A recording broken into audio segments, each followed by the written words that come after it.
Welcome to Boomer Gaming by Duncanus and the fourth video in my Beginner's Guide to Apex series.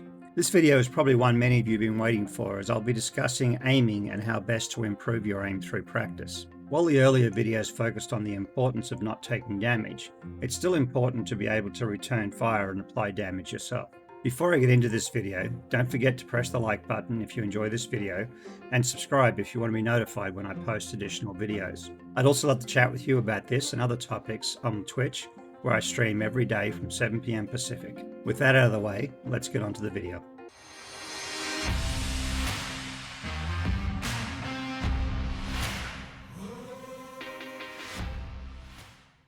Let's talk about aim and how to hit your targets. Every gun in Apex has its own very distinct characteristics. However, when it comes to aim, the fire type is the biggest factor with regards to the skill you need to learn. Guns are either single shot, burst mode, or fully automatic, which translates into mastering flick shots, tracking, and/or recoil control. Guns, such as the Wingman and shotguns, reward your ability to flick to a target quickly and make the shots count. They are high-risk reward weapons that hit hard but penalise you for missing due to slower fire rates. The fully automatics require you to varying degrees to track your target and manage recoil, while the burst mode guns fall somewhere in between and they require you to get on target quickly and then manage a small amount of recoil to maximise the damage. While you should learn how to use all guns, I feel that practicing with the Wingman, R99 or Volt, and a Mastiff provides useful skills that translate to other guns. So how should you go about practicing? If you find you are struggling to hit your targets, I highly recommend downloading AimLab on Steam, which is free. I've also used Kovacs 2 and have had friends recommend Apex Aim Trainer. Each of these have their strengths and weaknesses, but what I like about AimLab is that firstly it's free, so you can all afford to get it, and that it provides feedback on what you should be working on and directs training towards your weaknesses. Depending on how much time you want to spend on training, you can go with the recommendations of the program, or you could focus on specific types of trainings. There are many ways to use aim labs. However, if you want to focus on a particular skill, the easiest way though is to click on tasks and choose from one of the categories on the left. Personally, flicking is where I found the most value, as it allows you to get on target quickly, which helps with all types of guns. Under flicking, there are a number of types of tasks, from micro flicks, doing small flicks while focusing on a target, reaction flicks for quickly flicking to an unexpected target, flicking to moving targets, and spider shot, which focuses on longer flicks to multiple targets.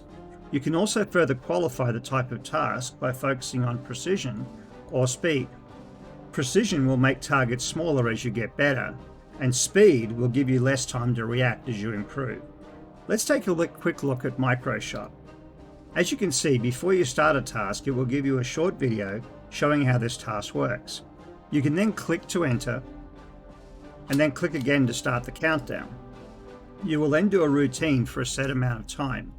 Once the task is done, you'll get feedback on how you did.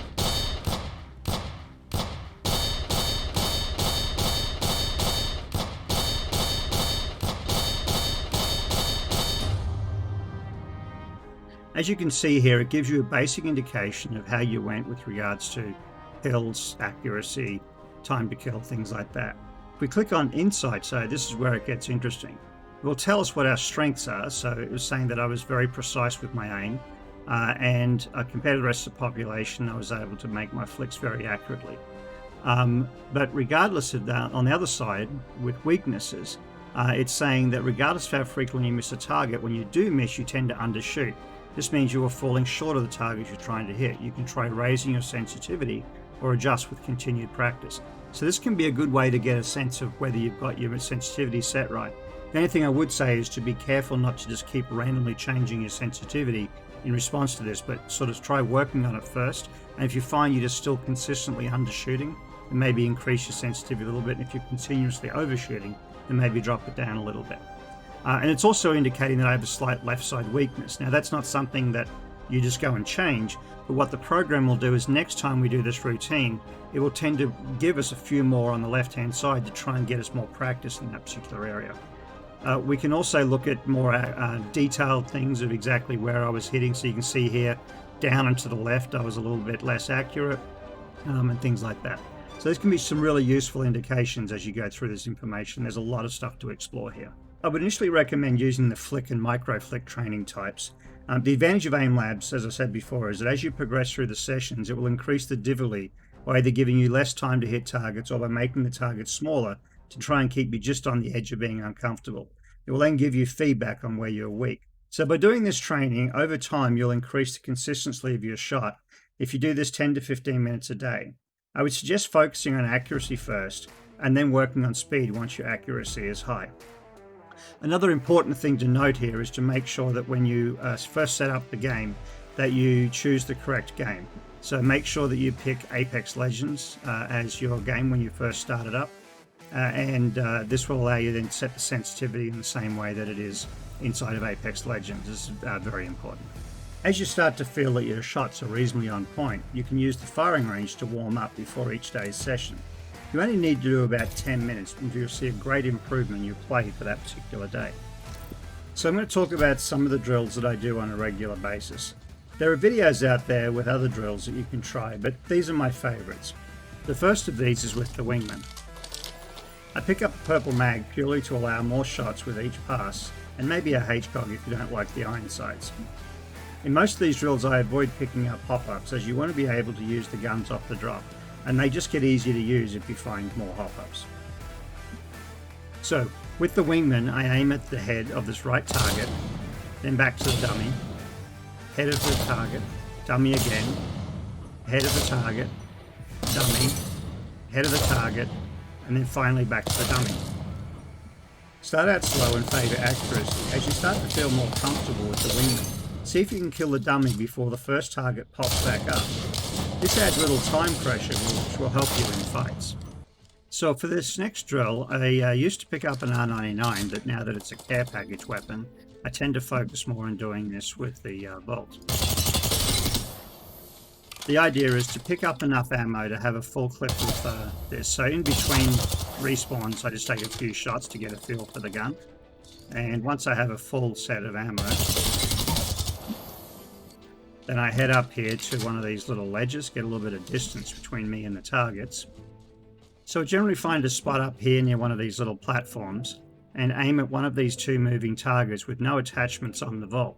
The idea is to do as much damage as you can in a single burst.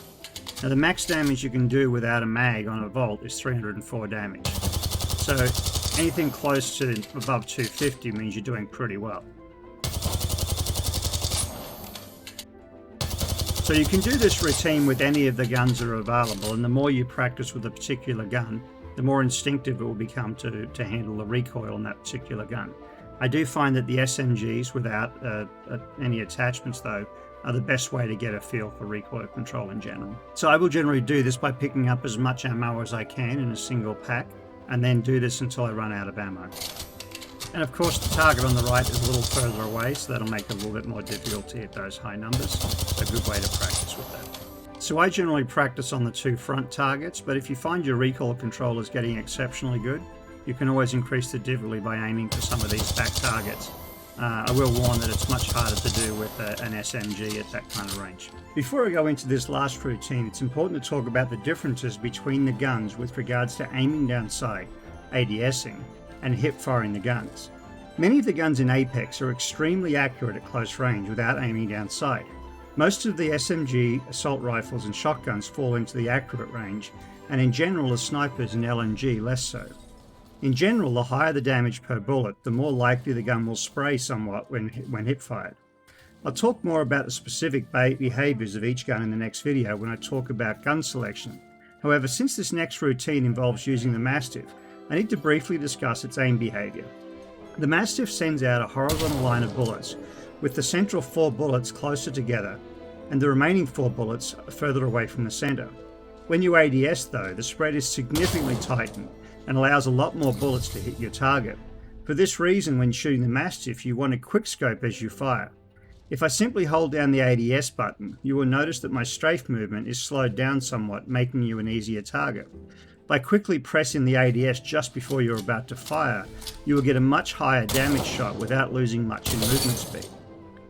So with this last routine, I take a Mastiff with a purple bolt on it, simply so I can fire the shots more quickly, and a Volt that I'll use at the end to practice hip firing at close range. The idea is to move down the line here turning and taking a shot at the heads of each of these targets before turning back and repeating as I go through. Once I've shot all 6 targets, I'll turn around and try to hip fire and take out the dummy with one mag.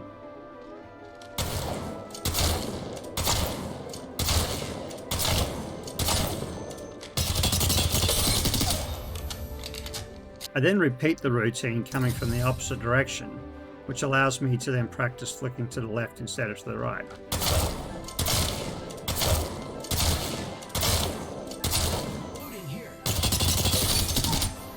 I generally do each of these 2 passes 3 times each day before I start to play to get a feel for the Mastiff. If you're doing this right, you should be able to hit each headshot for 128 damage.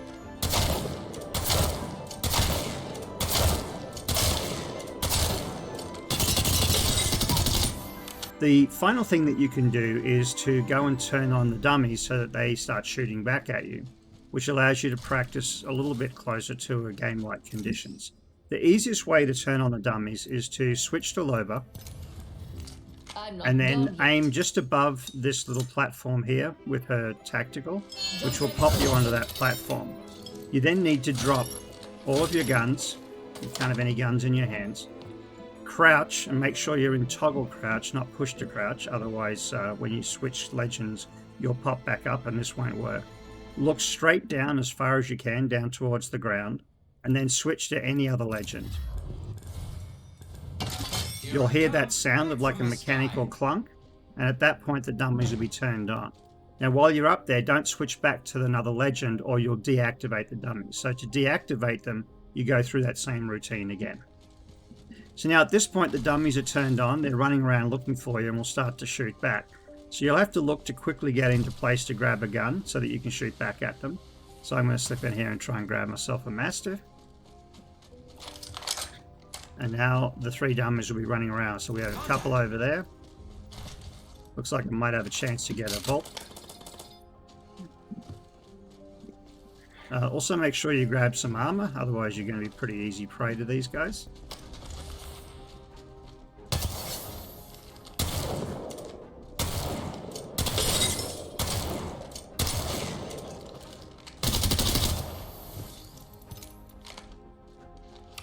So as you may have noticed, sometimes these dummies can be a little bit dumb.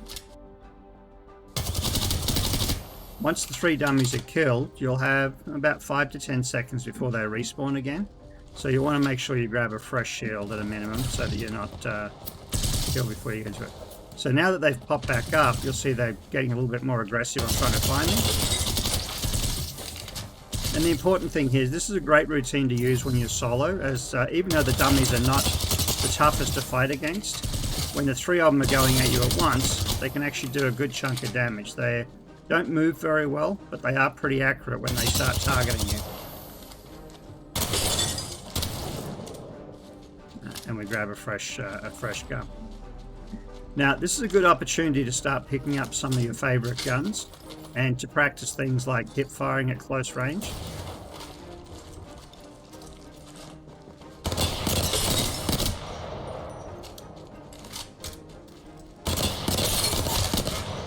So you notice that with the Hemlock, for example, which is an amazing gun at the moment, I'm able to hit these targets extremely accurately while strafing, even though I'm not aiming down sight. So that's one of the biggest mistakes that a lot of new players make in Apex, is trying to aim down sight with a gun like this. If I start aiming down sight, you can see my movement dramatically slows and I'm a much easier target.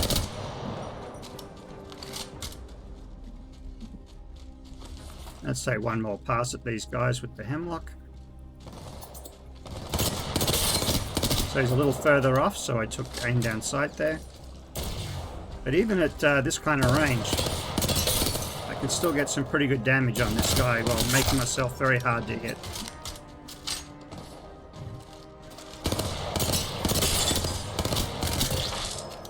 Something else that can be worthwhile doing when practicing here is to create little games for yourself that put additional pressure on you and create more game-like situations. So for example, you could set a rule that says I'm not going to shoot at a dummy unless they're moving.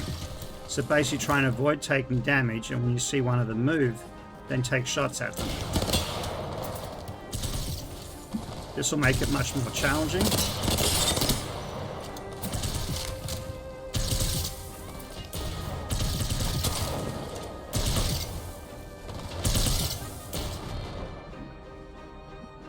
So that covers everything for the moment. The key to this is to practice every day, even if it's just 5 or 10 minutes every day before you play. Practice with the standard routines that I talked about. Use a little bit of aim labs early on, which is the great thing about using an aim trainer, is it will create muscle memory for your flicks, so that when you want to move from this point to this point, you know exactly how far to move the mouse without really thinking. You want aiming to become something that you don't really think about when you're playing, so you can start to practice other things. That concludes part 4. In my next video, I'll talk about gun selection.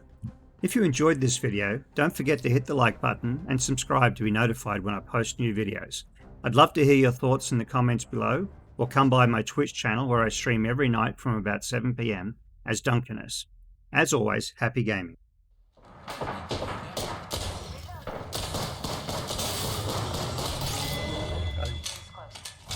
Triple take shotgun for the win, and I'm the kill leader.